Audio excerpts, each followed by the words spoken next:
গাছকে বাঁচতে হলে যে সমস্ত পোষক তত্ত্বের প্রয়োজন হয় সেই সমস্ত পোষক তত্ত্ব এই লিকুইডটাতে রয়েছে। তাই বলবো খুব তাড়াতাড়ি এই লিকুইডটা বানিয়ে নিন। বানিয়ে নিয়ে গাছের মাটিতে, টবের মাটিতে, বাগানে বা জমিতে এই লিকুইডটা ছড়িয়ে দিন। নমস্কার বন্ধুরা, আমি চৈতালি গার্ডেনিং অ্যান্ড ক্রাফটিং চ্যানেলে আপনাদের স্বাগত। আজকে দেখাবো এই লিকুইডটা তৈরি করার পরে আমার গাছের চেহারা কেমন হয়েছে। ফল থেকে, ফুল থেকে, সবজি থেকে সমস্ত গাছের গোড়ায় এটা দিতে পারেন। গাছের কোনো ক্ষতি হবে না। যারা রাসায়নিক সার ব্যবহার করেন তারাও কিন্তু এই লিকুইডটা ব্যবহার করতে পারেন।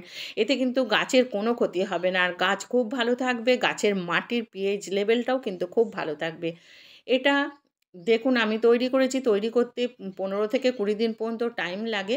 আর তৈরি করার পর এটায় কিন্তু কোনো দুর্গন্ধ থাকে না, গাছে দিতেও অসুবিধা হবে না, মাটিতে, গাছের মাটিতে দিতে কোনো অসুবিধা হবে না। তাই আপনারা এটা তৈরি করুন। আর এটা কী করে করেছি সেটাই আজকে দেখাচ্ছি। চলুন দেখে নিই। এটা তৈরি করার জন্য আমি এখানে যেটা নিয়েছি, একটা 20 লিটারের বালতি নিয়ে নিয়েছি। আর এই বালতির মধ্যে এটাকে তৈরি করব। যাতে মাপটা ঠিক থাকে, প্রথমেই যেটা নিচ্ছি গোবর। গোবরে আছে প্রচুর পরিমাণে nitrogen, phosphorus, potassium, magnesium, boron এবং সিলিকন। এছাড়াও আমি যেটা নিচ্ছি সেটা হলো গোমূত্র। এখানে 2 কেজি গোবর নিয়েছি, তাই 2 লিটার আমি এখানে গোমূত্র নিয়ে নেব। গোবরের সমান কিন্তু পদার্থ গোমূত্র থাকে। আর এখানে সেই নিয়েছি, আপনারা যদি মোষের গোবর নেন তাহলে কিন্তু মোষেরই গোমূত্র নেবেন। এখানে নিচ্ছি গুড়। যে গুড় একেবারে নষ্ট হয়ে যায়, মানুষে খেতে পারে না, পুরানো গুড়, সেই গুড়টা আমি এখানে ব্যবহার করছি। আপনারা যদি এটা না পান তাহলে কিন্তু টাটকা গুড়ই ব্যবহার করবেন। তবে পরিমাণটা হচ্ছে 200 গ্রাম। এখানে 200 গ্রাম আমি গুড় এখানে দিয়ে দিচ্ছি।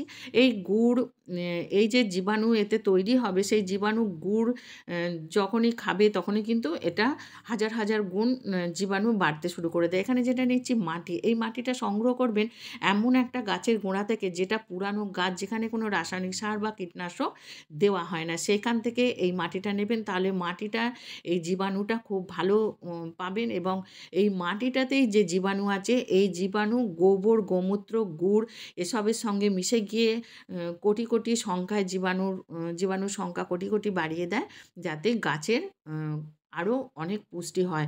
আর এখানে নিয়েছি বেসন। এই বেসনের জায়গায় আপনারা নিতে পারেন, কোনো ডালে হয়তো ঘরে পোকা ধরে গেছে, সেই ডালকে ভিজিয়ে পেস্ট করে নিতে পারেন। এছাড়াও আটা, ময়দা নিতে পারেন। পরিমাণটা কিন্তু 200 গ্রাম। এর থেকে একটু কম বেশি হলেও কিন্তু কোনো অসুবিধা হবে না। আমি একসাথে এগুলোকে মিশিয়ে দিলাম।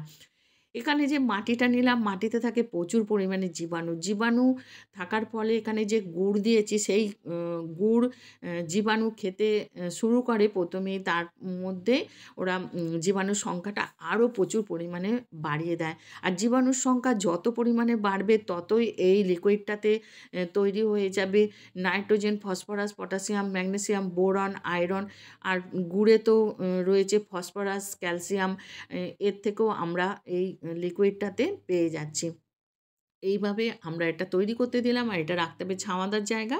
আর এরকম ঢাকা দিয়ে আমি রেখে দিলাম। এতে বাকি জল দিয়ে দিয়েছি, সেটা আপনারা দেখলেন। আর এটা ছাওয়াদার জায়গায় রেখে দেবো। আর প্রত্যেক দিন 2 বার করে এইটা ক্লকওয়াইজ, অ্যান্টি ক্লকওয়াইজ এটাকে ঘুরিয়ে দিতে হবে। লিকুইডটাকে ঘুরিয়ে দিয়ে আবার চাপা দিয়ে রেখে দেবো। এটা 15 থেকে 20 দিনের মধ্যে কমপ্লিট হয়ে যাবে লিকুইডটা তৈরি। আর তখন এর যে লিকুইডটা আছে, এটা 10 গুণ জল মিশিয়ে আমরা যে কোনো মাটিতে ব্যবহার করতে পারবো। সে জমি হোক বা বাগান হোক বা গাছের টবের মাটি হোক, বা যেখানে আমরা টবের গাছ বসাবার জন্য মাটি রেডি করে রাখি, সেখানেও আমরা এটা দিয়ে দিতে পারবো। তাছাড়াও যেখানে গোবর সার তৈরি করে রাখি, সেখানেও আমরা এটা দিতে পারবো। যারা রাসায়নিক সার ব্যবহার করেন তারাও কিন্তু এই লিকুইডটা গাছে দিতে পারেন। গাছের মাটি পিএইচ লেভেলটা খুব ভালো থাকবে।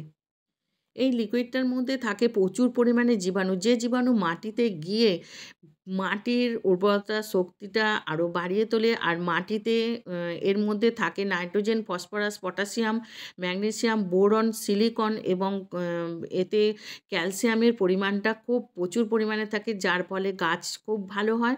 এবং ফলের গাছ বলুন, ফুলের গাছ, সবজি প্রচুর পরিমাণে ধরতে থাকে। তাই এটা বলবো আপনারা তৈরি করে নিন। অনেকে আমাকে প্রশ্ন করেন যে গুড় যদি এর মধ্যে মেশাই তাহলে কি মাটিতে পিঁপড়ে হবে? সেক্ষেত্রে আমি বলবো, আমি যখন এখানে গুড়টা মেশালাম, গুড়টা কিন্তু মেশানোর একটাই কারণ হলো মাটিতে যে অসংখ্য জীবাণু থাকে, সেই জীবাণুটা গুড় যখন ওরা খেতে শুরু করে তখন কিন্তু আরও কোটি কোটি জীবাণু তৈরি হয়ে যায়, তাই গুড়ের অস্তিত্ব থাকে না। আজকে এর সাথে ভিডিওটা শেষ করছি। আপনারা খুব ভালো থাকবেন।